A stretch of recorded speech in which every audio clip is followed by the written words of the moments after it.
Everything is completely free.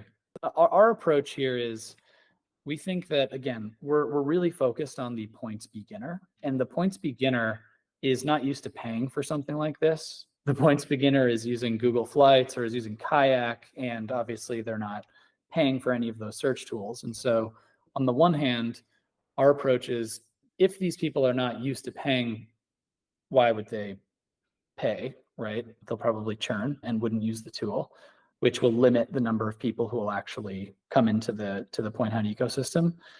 And the other is if points beginners don't really know the value of points, or they're just starting out, they don't know how powerful a tool like this actually is. And there are other folks who provide similar style tools that do charge or that do gate. And our approach is there are some great tools, but for the points beginner, they're really not necessarily going to pay for something they don't know the value of. Hey there, points people. You just heard a clip from Jay Reno from Point Hound. Point Hound is a free site that educates points beginners on how to earn and redeem their points for flights. Their mission as a company is to make travel more accessible for the masses. In this episode, expect to hear about how Point Hound can help people effectively redeem their credit card points for flights, upcoming features to Point Hound that you can look forward to in the near future, and so much more. Also, I recommend watching this episode on the GeoBreeze Travel YouTube channel, since Jay will also be demoing some of the different features of Point Hound on the screen. If you're ready to earn some points for your next flight, consider the Chase Sapphire Preferred card. This card is often the most recommended card for people just getting into points and miles. Remember, if you decide to apply for the Chase Sapphire Preferred card or any other card, never ever apply directly through Google. Always use a friend or creator's referral link whenever possible. And if you are interested in supporting this show when you apply for your next card, check out geobreezetravel.com/cards. And if you're not sure what card is right for you, I offer free credit card consultations at geobreezetravel.com/consultations. And we have links to the Chase Sapphire Preferred card and the free consultation form for you as well. Check out the show notes for all of the links. And now, on with the show.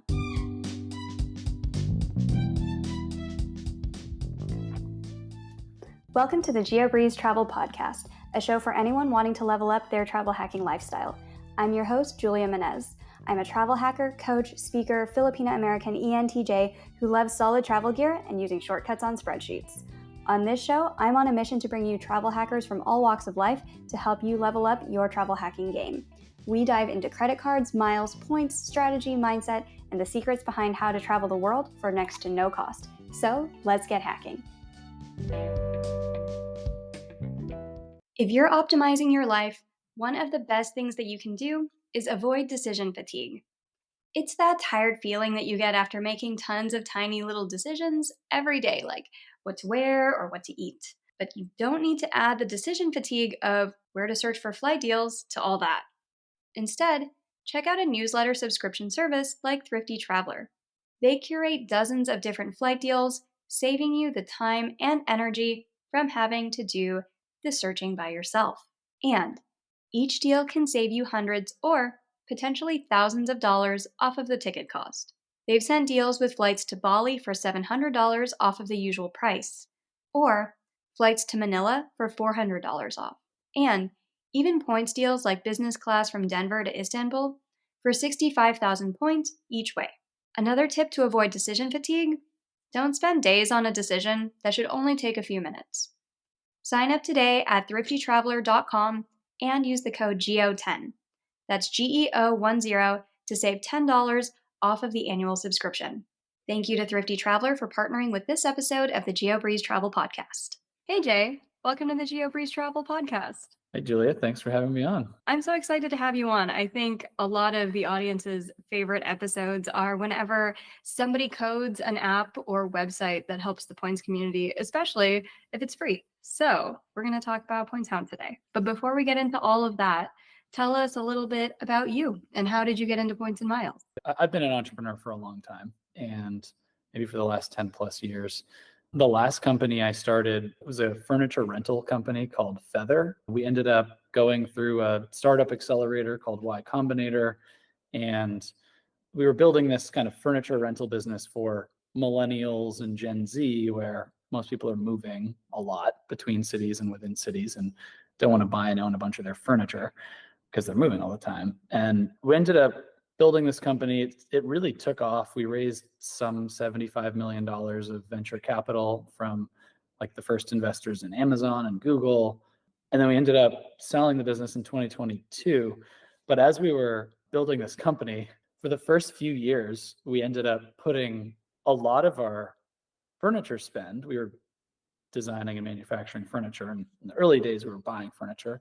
We ended up putting a lot of that furniture spend on credit cards. I was an absolute novice at this point, though, so I had no idea what I was doing. I put most of it on an Amex Platinum because back then, the Amex Platinum was such a great card where it's this big, shiny silver thing that has lots of benefits and perks to it. But as it turns out, I found out that I was getting 1x points on everything. I got into the world of points and miles kind of through my own naivete. I had earned almost 20 million points in the process of just kind of flailing around and using whatever card seemed to make sense for Delta status at that time. So for me, Diamond Medallion status was the goal. And I had no idea that I could have probably been earning 50 million points if I was even remotely optimizing.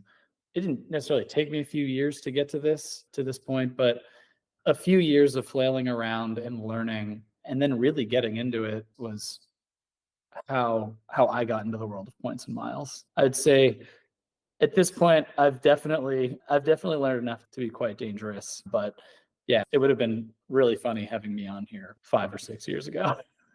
We have a lot of clients who start off that way where they're like, well, we have a business, there's a lot of spend.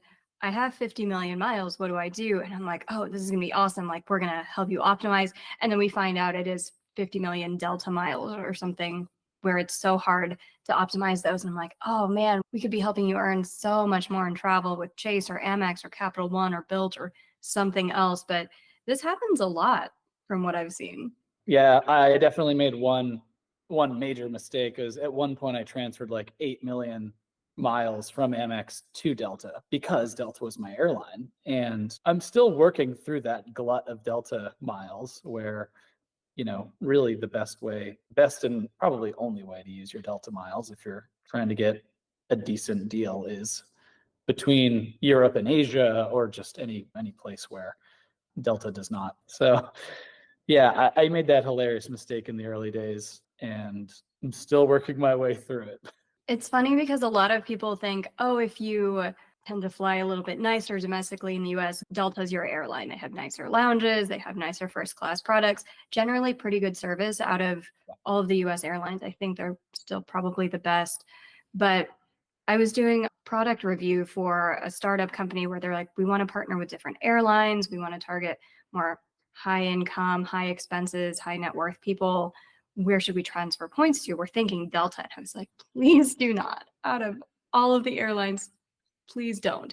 Choose Delta, choose Alaska, choose American Airlines, choose Hyatt, choose not Delta. And they were so surprised because a lot of people just think, oh, if you're spending a lot of money, you probably have Delta medallion status. You could be one of those people flying back and forth between Atlanta and New York every week. But once you get deeper into points and miles, you find out that's not the way. And you can get those flights a lot cheaper on Virgin Atlantic or something else. Exactly. That same Delta flight, as it turns out. So how did this all turn into Point Hound? Did you keep the furniture rental for a while and then decide you didn't want to do that anymore? Or how did that kind of transpire? We ended up selling Feather in 2022, the furniture rental company. I ended up taking a bunch of time off, did a bunch of traveling, of course, didn't pay for it and used a lot of my points.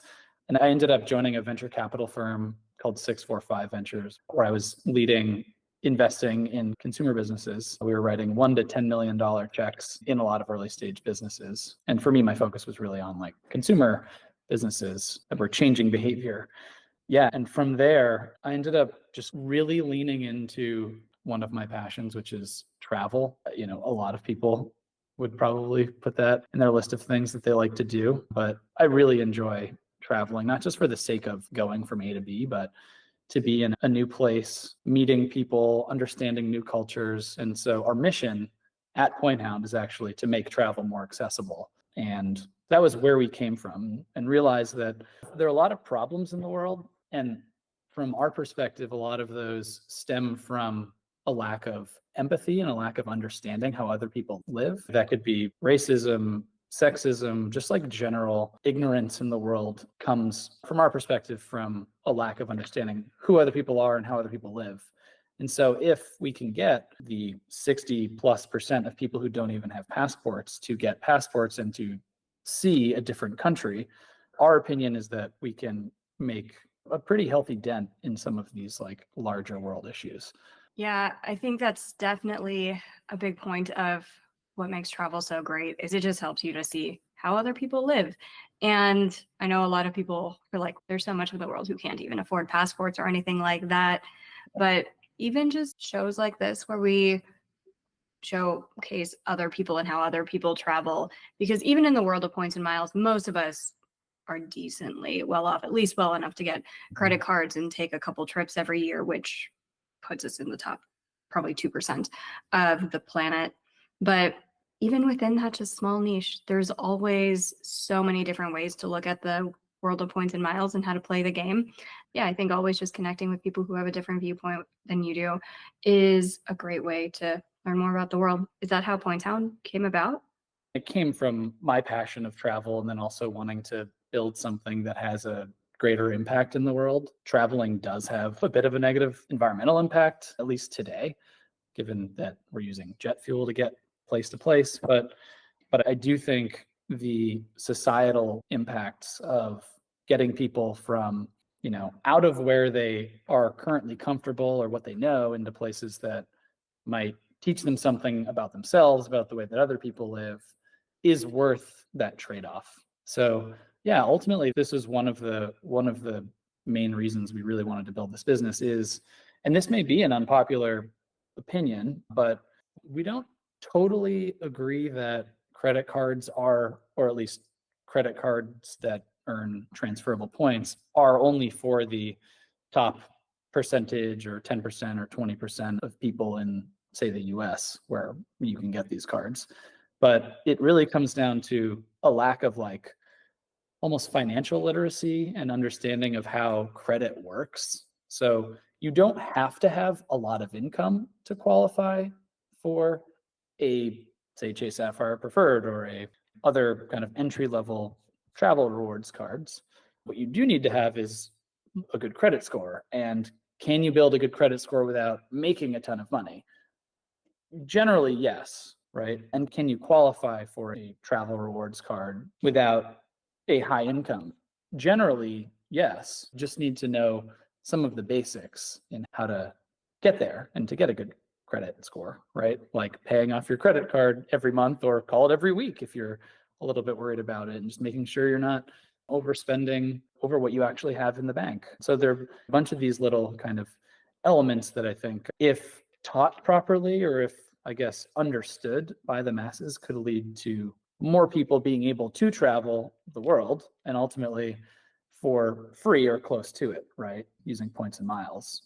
Generally, traveling internationally is quite expensive for the average person. And so our hope is that by allowing people to have these cards and to spend on them appropriately, they can earn points and therefore be able to travel to places for free that they may not otherwise be able to get to. Yeah, let's kind of dive into Point Hound. If you can pull up your screen share for a demo, and let's talk about how people might be able to use your tool to facilitate even more travel throughout the world using their points and miles. Does it have a financial education piece built in as well? It has like a points 101 section where we're here to try and help simplify the world of credit card points, to teach you a little bit about how this works. This is, of course, our version 1, where we go through like a very simple educational element, like why is redeeming your points for flights the best value? We're working on a few other sort of educational elements that I'll be really excited to share in the coming months. But yeah, this is kind of where we start today. We also have this kind of points dashboard. So if you take our onboarding quiz, which I'm logged in right now, so it would normally say get started here. but that will allow you to tell us a bit about you, about what you spend on roughly each month, and a few other questions. And then it allows us to pull up a user dashboard for you that will help you optimize the right, like how you should be spending on a given card versus the other cards you may already have in your wallet. And then you can turn off any of those if you wanted to turn one of them off. And then it also recommends additional cards based on if you would like to open up new cards or maximize the points that you're earning. We can suggest a few cards that would be beneficial to you personally to be able to earn more points or miles. That's like the points dashboard and how we help people earn points, which is generally less fun, less sexy. What people like to do is redeem their points, right? Where could you go? Where could you travel? And so we have two search functionalities on our site. One is you can search from A to B on a given date or set of dates, and then run that search. So San Francisco to Madrid this is today. I happen to be flying to Madrid today. So this is probably why this is still pulled up here. And then I think what's even more interesting than this particular search, if you have some level of flexibility and want to try and get a really great deal, is using our top flight deals search. So you can plug in your home airport. In this case, I'm in the Bay Area, so I'll plug in San Francisco. And whatever date range you want, you could look into the future. You could say, just let's look at the next 20 days or so, 25 days, and run a search for all of those days at once. And I'm going to select business class because let's see what we can get. Does this cover all airlines, or are there any notable ones that this tends to search and does not search? Yeah, we search about 16 different airline programs right now. And so those airline programs, of course, will cover a lot of different airlines per program. So we're covering about 150 airlines in our searches. I'd say notable ones we don't cover today would be like Singapore Airlines. Like we don't search Singapore Airlines, but you can get results for Singapore Airlines. And there are a few other programs. We don't currently search JetBlue or Southwest, a few of the American carriers that don't have as good of award availability or as good like deals on those flights. But if any user wants to request programs to search, we definitely take those requests pretty seriously. Yeah, when you run a search, we basically pull up all of the places you could go from your home airport in the given range. We ran that search. I think it took maybe 8 seconds, and we have some 4,000 or 5,000 results. So what you can do is say, you know what, I actually want to be a little bit more picky. I want to go to Europe, so let's only search Europe. And I know that you can search over here and say, all right, let's filter this from low to high instead of just searching day in a row. You can search low to high. You'll tend to obviously find a lot of UK-based flights in that lowest range with higher taxes and fees. So you could either filter out the UK and then just look at anywhere else you could go. And yeah, we make this super, super simple to just kind of filter around and find deals that you want. So say maybe you wanted to go to France. In this date range, here are all the ways that you can get to France, and here are all the potential flights that you could book. So this works well if you are saying, I want to get from my home airport to anywhere, here's my kid's spring break or something. It works really well for that use case. Does it work if you're like, I want to go from my home airport to France whenever is the cheapest throughout the year? Does it have that kind of functionality? We allow you to search for up to a month at a time. So there's a lot of data to pull over, say, like an entire year. But what you can do is you could run the search over whatever the months are that you think are important to you. So maybe you're like, all right, next February, I want to go on a vacation with my family. Not totally sure where or when yet, or maybe I am, and I could just filter down by the location that I care about. So right now we're searching the entire month of February from your home airport, and then you can filter it down from there. Would it work if you're trying to get home where you're like, I need to get a flight from anywhere in Europe back to San Francisco, and I need to get home on this date? Does it handle that type of use case? Yeah, so this tool is very powerful for being able to search a lot of different like flights and programs and over a very wide date range. But what you will have to do is throw in, say, the airport that you're flying back from and say, okay, in whatever, September on these three days or whatever you were looking at, and you wanted to fly in business, you could run that search from this airport and then filter it by, I only want to search for flights that are going to fly to California. So in this case, I want to go back to San Francisco, and here's how I can do that. If you did want to see other airports, you would have to put in those other airports and run the same search. But it generally doesn't take very long, right? It takes like 3 or 4 seconds to run that entire search, even over a long date range. If you were to say, let's look over these 2 weeks and run that exact same search, 1, 2, 3, 4. Yeah, takes like 4 seconds to run that entire search. So it can be a little bit annoying to not be able to throw in a bunch of different airport codes here, but it doesn't take too long to run the search. And we designed it specifically this way because our user is very much a points beginner, and someone who's thinking, I'm in Europe and just show me the best way that I can run a positioning flight home may not know what a positioning flight is, right? Our demo and the folks that we're really targeting are these points beginners who are thinking a little bit more local from their home airport or from the airport that they're going to be flying back from. So we didn't want to make it a little bit too complicated. In this case, we thought running like another search wouldn't be too hard, especially because our search is so fast. But Yeah. we're always up for feedback, and we're constantly iterating the product. Yeah, happy to take any feedback. Awesome. Let's talk about that top flight deals tab. What does that do? Oh, this is the top flight deals tab. We've been in it the whole time. How does that differ from just general search? Because you have a search tab and a top flight deals tab. Yeah, it's funny. Like we basically have 2 types of search. One is we're going to run this search live right now for you. So say San Francisco to Madrid. We're going to go run this search on 15, 16 different programs. You're going to see these things populating in real time, and these will be the real-time results. So anything you see here, you can reliably say that these are accurate because we ran this search. So we pull in flights from all different airlines, paginate it all, and it's done.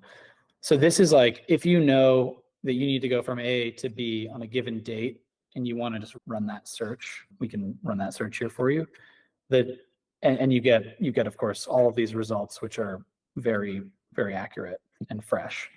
Yeah. And this lets you filter down to the different credit card programs or airlines that you want as well. And it even highlights which ones are the best deal. Is that correct? Because it's saying that United flight is like $14,000 and you would get 7 cents per point, or that Air France one is $8,000 and you'd get 3.7 cents per point. Is that what it's doing? Or it's only able to do that sometimes because with those American Airlines flights that it's showing, it's fewer points, but it's not saying it's a good redemption. How would we interpret that? What we end up doing is we actually run searches too for the retail price so that the user can see whether this is a good deal or not in points or dollars. What we ended up doing here is making a decision to say, if we put a green check mark next to it, we say what the cents per point is. If it's greater than 2 cents per point, we tend to put like a green check and say, okay, this is doable. You could book this with points. If it's one that's a yellow check mark, which we'll probably see somewhere in here, you could go either way with this. And then if it's a red, then we're basically saying it probably doesn't make sense to use points to book this. So we do pull that retail price in to make it easy for the user to see what would the cost be if I were to just book this flight in dollars. What if it's blank, like in those American Airlines examples? Yeah, the blanks are kind of funny. So when we do run these searches, sometimes we don't get matches for certain flights that happen to have like multiple stops and longer layovers. We would, in this case, that just means we didn't find the retail price of this flight. So we're not calculating the cents per point for you on this flight. Yeah, if that happens with someone, I would suggest just going to Google Flights and checking that retail value, because the points required are a lot lower for those American Airlines flights if you have American Airlines miles, or this still says Build will transfer. They're unfortunately ending their partnership. But yeah, if you have American Airlines miles, that'd be great. Can you scroll up to the filters a little bit more? Yep. So this lets you filter by program as well as different airlines and the number of stops as well. If you're like, I don't really want to take 2 stops, you can filter by all of those, and you're pulling in quite a few different programs here, which is great. Yep, exactly. Yep. Yep. And you could say, hey, I only have an Amex card, so only show me results where I can transfer from my Amex. Or you could say, just filter the cards or the results to match the cards that I have. So if you've taken our onboarding flow and you've told us which cards you have, then we can automatically update the results for you to only see what you can actually find in book. How much does this cost to use for the different features? Are part of it pay gated? Everything is completely free. Our approach here is we think that, again, we're really focused on the points beginner, and the points beginner is not used to paying for something like this. The points beginner is using Google Flights or is using Kayak, and obviously they're not paying for any of those search tools. And so on the one hand, our approach is if these people are not used to paying, why would they pay, right? They'll probably churn and wouldn't use the tool, which will limit the number of people who will actually come into the Point Hound ecosystem. And the other is if points beginners don't really know the value of points, or they're just starting out, they don't know how powerful a tool like this actually is. And there are other folks who provide similar style tools that do charge or that do gate. And our approach is there are some great tools, but for the points beginner, they're really not necessarily going to pay for something they don't know the value of. And so that's where we really want to make this available and affordable to everybody using it. How do you guys make money? Yeah, we make money. So today we make money not from our users directly, but when our users sign up for credit cards through our recommendations for them, that's how we make money. We make money on the affiliate fees that the credit card issuers pay out to us. Yep, that's a pretty common model. Yep. So are there any other features that we've missed that you want to point out to everyone listening today? Yeah, I don't know. I think our top flight deals search is very powerful for running wide searches from your home airport or from any airport really. And it allows you to find the sweet spots and have that cream rise to the top. So this is what I tend to suggest a lot of people use in their searches when they have some level of flexibility. So you mentioned that on the search tab, if somebody is searching from airport A to airport B, it's searching live in real time. So those results are going to be super accurate from what's currently shown on the airline websites. What about the top flight deals tab? Are those results pulled in real time, or is it more like stored results where you're pulling it in every couple of hours? So it could be slightly more out of date if you're looking for top flight deals. Yeah, it's a great question. So yeah, our live search here and our search page runs everything in real time and pulls that data in real time.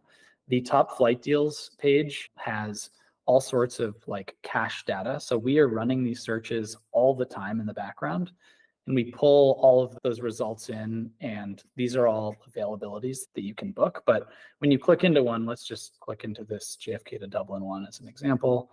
This is a business class flight. JFK to Dublin, 45,000 points. Looks like it's with Alaska. We last updated this. So this was from 32 minutes ago is the last time we ran the search.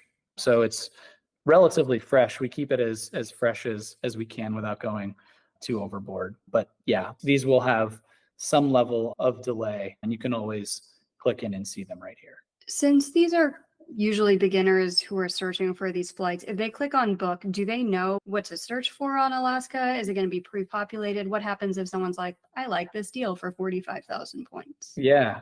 So it's nice if you had a Bilt card or a Marriott Bonvoy card and you wanted to know how to actually go through and book that flight. You could click book and it'll teach you what to do along the way. So we'll tell you, okay, this is generally an instant transfer. You can click get started. You need to create an account. Click here, it'll take you to go create an account on their account page if you don't already have one. And then you can go through the rest of this user flow where you can confirm that your flight is available. So yeah, if you hit search, some of these will actually pre-populate and run a search, but some of the airlines don't allow that. So it looks like in this case, when you click search for flights on Alaska, it doesn't include, and then some other airlines it does, which is just a kind of really nice feature. But yeah, you would need to then go in and say, okay, cool, let me plug in the parameters for that flight. I really like that it says this where you should confirm that the flight exists on Alaska Airlines, because I'm sure some people just start moving points over, but it's phantom availability.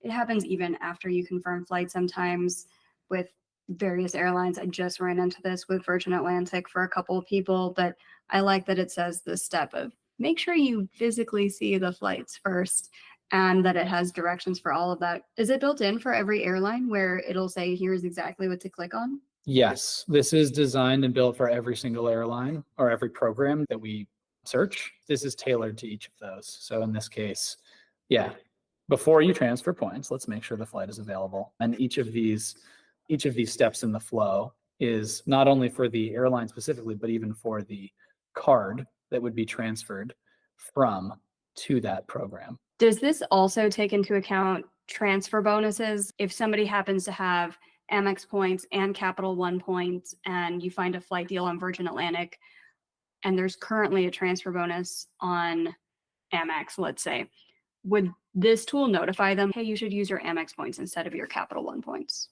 Yeah, it actually does. And that's, I think, one of the beauties of this tool, especially for that points beginner, but I guess for really anyone, is that, so you mentioned Virgin, here's a flight where there are actually transfer bonuses that are live. So if you were to, transfer from, say, Citi or Bilt to Virgin Atlantic, who are not running transfer bonuses, it would be 10,000 points to book that flight. If you were to transfer from Amex or Chase, who are offering transfer bonuses between their programs and Virgin Atlantic, you can book that flight for a lot less. And we surface those up to the top and tell you these are our Point Hound picks. So if you do happen to have these programs, this would be a good time to use those points to transfer to Virgin Atlantic to book this flight. What new features are you looking to add in to Point Hound in the future that people can look forward to?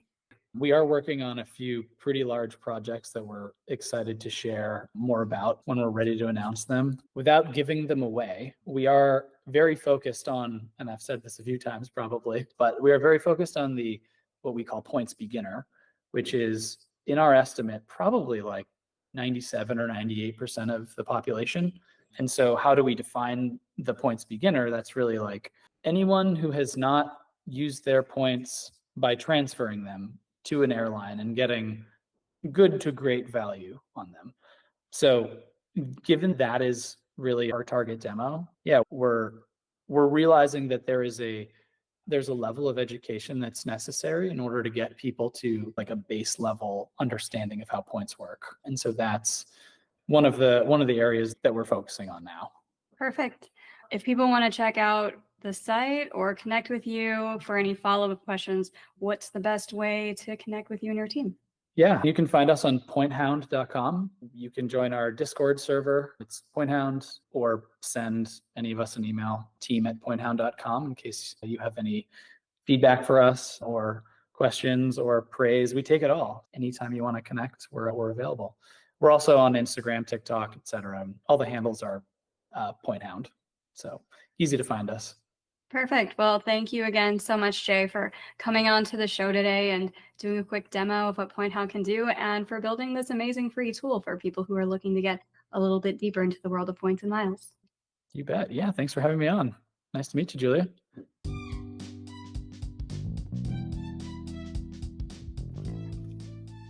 Thank you so much for listening to today's episode of the GeoBreeze Travel Podcast. If any of the cards mentioned in today's episode piqued your interest, please check out the links in the show notes for more information on any of the cards. Also, if you apply for a card using the links on that page, I may receive a commission too, so please and thank you. P.S. I hear the links work better in Internet Explorer or Safari, and sometimes the credit card applications tend to glitch out in Chrome. Additionally, it would mean the world to me if you could subscribe to this podcast, leave a 5-star review, and share it with a friend. And if you would like to make even more travel hacking friends, please sign up for the Patreon to access our monthly masterclass hangouts. We dive deep into a particular points program each month, and you'll get to ask all of your travel hacking questions and enjoy being around other people who enjoy points and miles just as much as you and I do. If you would like an invite to the next one, head over to geobreezetravel.com/hangouts to sign up to be on the invite list. Take care and happy travels!